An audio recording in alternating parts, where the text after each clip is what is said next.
Hi ಸ್ನೇಹಿತರೆ, ಎಲ್ಲರಿಗೂ ನಮಸ್ಕಾರಗಳು. ಕಸ್ತೂರಿ ರಶ್ಮಿ ಚಾನೆಲ್ಗೆ ಸ್ವಾಗತ. ಇವತ್ತು ನಾನು ನಿಮಿಷದಲ್ಲಿ ಹೇಗೆ ಬೆಣ್ಣೆಯನ್ನು ತೆಗೆಯುವುದು ಎಂಬ ಬಗ್ಗೆ ವಿಡಿಯೋ ಮಾಡ್ತಾ ಇದ್ದೀನಿ. ನಾನು ಡೈಲಿ ಹಾಲಲ್ಲಿ ಸಿಗುವಂತಹ ಕೆನೆಯನ್ನು ತೆಗೆದು ಫ್ರಿಡ್ಜ್ನಲ್ಲಿ ಸಂಗ್ರಹಿಸ್ತೀನಿ.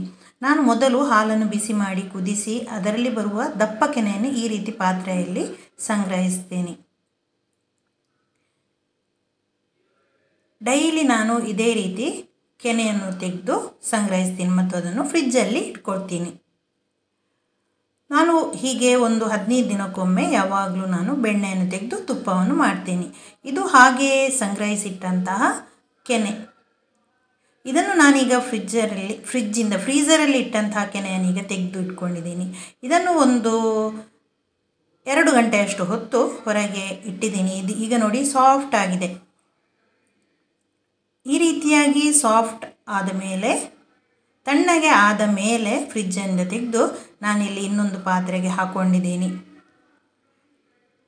ಇವಾಗ ನಾನು ಇದಕ್ಕೆ ಮೊಸರನ್ನು ಹಾಕ್ತೀನಿ. ನಮಗೆ ಬೇಗ ಬೆಣ್ಣೆ ಸಿಗಬೇಕಾದ್ರೆ ಈ ರೀತಿಯಾಗಿ ಮಾಡಬೇಕು. ತುಂಬಾ ಜಾಸ್ತಿ ಬೆಣ್ಣೆ ಸಿಗುತ್ತೆ ನಾವು ಈ ರೀತಿ ಮಾಡೋದ್ರಿಂದ. ಹೀಗೆ ಇದನ್ನು ಈಗ ಮೊಸರನ್ನು ಹಾಕಿ ಮಿಕ್ಸ್ ಮಾಡ್ಕೊಳ್ತೀನಿ. ಇದನ್ನು ಒಂದು 6 ರಿಂದ 7 ಗಂಟೆ ಹಾಗೆಯೇ ಹೊರಗೆ ಇಡ್ತೀನಿ.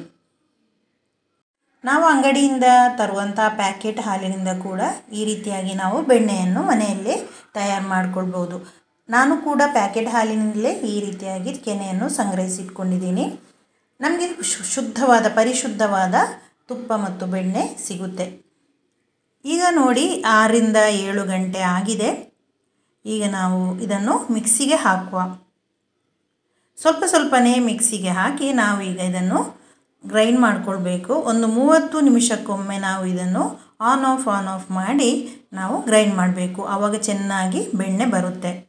ನಾವು ಮಿಕ್ಸಿಗೆ ಹಾಕಿ ಅದು ಗ್ರೈಂಡ್ ಮಾಡುವಾಗ ಗಟ್ಟಿ ಆದರೆ ಅದಕ್ಕೆ ತಣ್ಣನೆ ನೀರನ್ನು ಹಾಕ್ಕೊಳ್ಬೇಕು. ಆವಾಗ ಚೆನ್ನಾಗಿ ಬೆಣ್ಣೆ ಬರುತ್ತೆ. ನಾನು ಇದೇ ರೀತಿಯಾಗಿ ಒಂದು 2-3 ಸಲ ಮಿಕ್ಸಿ ಜಾರಿಗೆ ಹಾಕಿ ನೋಡಿ ಬೆಣ್ಣೆಯನ್ನು ತಯಾರಿಸ್ಕೊಂಡಿದ್ದೀನಿ. ಅದರಲ್ಲಿ ಈಗ ಹಾಲು ಕೂಡ ಇದೆ ನೋಡಿ.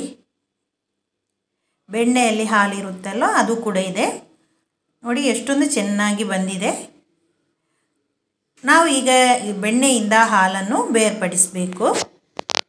ಒಂದು 2-3 ಸಲ ನಾವು ಇದನ್ನು ತೊಳ್ಕೊಳ್ಬೇಕು. ಬೆಣ್ಣೆಯನ್ನು ತಣ್ಣಗೆ ನೀರಲ್ಲಿ ತೊಳ್ಕೊಳ್ಬೇಕು. ಇದರ ಮುಖ್ಯವಾದ ಟಿಪ್ಸ್ ಏನಪ್ಪ ಅಂತ ಹೇಳಿದ್ರೆ, ಬೆಣ್ಣೆ ಮತ್ತು ತುಪ್ಪ ದೀರ್ಘಕಾಲದವರೆಗೆ ಬಾಳಿಕೆ ಬರಬೇಕಾದ್ರೆ ನಾವು ಬೆಣ್ಣೆಯನ್ನು ಚೆನ್ನಾಗಿ ನೀರಲ್ಲಿ ತೊಳಿಬೇಕು. ಅದರ ಮೊಸರು ಎಲ್ಲ ಅದರಲ್ಲಿದ್ದದೆಲ್ಲ ಚೆನ್ನಾಗಿ ಹೋಗಬೇಕು. ಆವಾಗ ಪರಿಶುದ್ಧವಾದ ಬೆಣ್ಣೆ ಮತ್ತು ತುಪ್ಪವನ್ನು ಕೂಡ ನಾವು ಮನೆಯಲ್ಲೇ ಮಾಡ್ಕೊಳ್ಬೋದು. ನೋಡಿ ಎಷ್ಟೊಂದು ಚೆನ್ನಾಗಿ ಬೆಣ್ಣೆ ಬೇರ್ಪಟ್ಟಿದೆ ನೋಡಿ. ನಾವು ತಣ್ಣಗೆ ನೀರನ್ನು ಹಾಕುವುದರಿಂದ ಬೇಗ ಅದು ಬೇರ್ಪಡುತ್ತೆ. ಬೆಣ್ಣೆ ಬೇಗ ಗಟ್ಟಿಯಾಗುತ್ತೆ ನೋಡಿ. ಎಷ್ಟೊಂದು ಬೆಣ್ಣೆ ಇದೆ ಅಲ್ವಾ. ನಾವು ಇದೇ ರೀತಿಯಾಗಿ ಅಂಗಡಿಯಲ್ಲಿ ತರುವಂಥ ಪ್ಯಾಕೆಟ್ ಹಾಲಿನಿಂದ ಬೆಣ್ಣೆಯನ್ನು ಮನೆಯಲ್ಲೇ ಮಾಡ್ಕೊಳ್ಬೋದು. ನಾವು ಮನೆಯಲ್ಲೇ ಬೆಣ್ಣೆಯನ್ನು ತಯಾರಿಸುವುದರಿಂದ ಅದರ ಸ್ಮೆಲ್ ಕೂಡ ತುಂಬಾ ಚೆನ್ನಾಗಿರುತ್ತೆ. ಯಾವುದೇ ಕೆಮಿಕಲ್ ಕೂಡ ಮಿಕ್ಸ್ ಇರುವುದಿಲ್ಲ. ಮಕ್ಕಳಿಗೆ ದೋಸೆಗೆ ಚಪಾತಿಗೆ ಕೂಡ ಬೆಣ್ಣೆಯನ್ನು ನಾವು ಕೊಡ್ಬೋದು. ಆರೋಗ್ಯಕ್ಕೆ ಕೂಡ ತುಂಬಾ ಒಳ್ಳೆಯದು. ಸ್ನೇಹಿತರೆ, ಎಷ್ಟೊಂದು ಸುಲಭವಾಗಿ ನಾವು ಬೆಣ್ಣೆಯನ್ನು ಮನೆಯಲ್ಲೇ ತಯಾರು ಮಾಡ್ಬೋದು ಅಂತ ವಿಡಿಯೋವನ್ನು ನೋಡಿದ್ರಲ್ಲ. ನೀವು ಕೂಡ ಮನೆಯಲ್ಲಿ ಪ್ರಯತ್ನಿಸಿ. ವಿಡಿಯೋ ಇಷ್ಟವಾದರೆ ಪ್ಲೀಸ್ ಲೈಕ್, ಶೇರ್ ಮತ್ತು ಸಬ್ಸ್ಕ್ರೈಬ್ ಮಾಡಿ. Thank you.